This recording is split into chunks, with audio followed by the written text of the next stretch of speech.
C'est l'inverse qu'on fera. On relocalisera tout ce qu'on peut. C'est ça qu'on appelle, nous, le protectionnisme solidaire. Comprenez bien ce que le mot veut dire. Je sais parfaitement qu'on ne pourra pas tout produire. On ne le peut pas, et nous-mêmes, on vend à d'autres qui attendent que nous leur amenions ce que nous avons réalisé. Mais ça signifie qu'on va le discuter avec tous nos partenaires, pays par pays. Et quand c'est l'Europe qui négocie, c'est mieux. Mais l'Europe, elle fait le contraire. L'Europe, elle impose une règle au monde entier, le libre-échange, et elle l'impose à ceux qui ne veulent pas le respecter. Et c'est comme ça qu'elle fait des partenariats économiques avec des pays qu'elle détruit de fond en comble. Parce que d'un côté, on démantèle tous les droits de douane, et derrière, on amène nos marchandises. Tant et si bien que les gens sur place, ils n'arrivent pas à produire d'une manière qui soit compétitive. Je vous ai déjà dit ça 100 fois, il faut le retenir maintenant. Un poulet qui court dans la rue dans ces pays coûte moins cher qu'une aile emballée avec un numéro dessus qu'on sait dans quel poulailler il a été produit en Europe. C'est insupportable. Alors leurs économies sont ruinées. Et les pauvres gens partent de la campagne. Il arrive des grands propriétaires qui, eux, ils mettent du riz ou je ne sais quoi dont les gens ne mangent pas. Et on dit « Ah, mais monsieur Mélenchon, regardez, ça y est, ils font du commerce extérieur, peut-être bien, mais il n'y a plus une seule culture vivrière. » Et tous les gens sont partis. Ils sont allés en ville où il y a déjà des masses immenses de gens. Et les gens qui sont là finissent par partir. Et quand ils se mettent en route, les 2/3 d'entre eux bousculent toutes les frontières du Sud, car 80% de l'émigration se fait dans le Sud.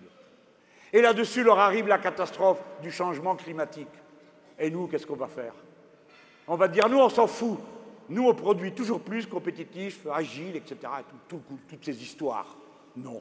Nous devons prendre notre part à la tâche et aux défis collectifs que représente pour l'humanité le changement climatique. Et il y a des manières faciles de le faire. Que nous demandent les gens dans ces pays? Vous voyez que le protectionnisme solidaire, ce n'est pas l'égoïsme. Que nous demandent-ils? Pas qu'on leur donne à manger, ils nous demandent qu'on leur donne les moyens de se faire eux-mêmes à manger. Autrement dit, le 100% d'énergie renouvelable, les méthodes, les techniques que nous aurons mises au point ici, par exemple, si nous reprenons les activités de Nexis qui fabriquait un panneau luminescent qui produit de l'électricité, toutes ces techniques, nous n'allons pas les garder pour nous. Pourquoi faire?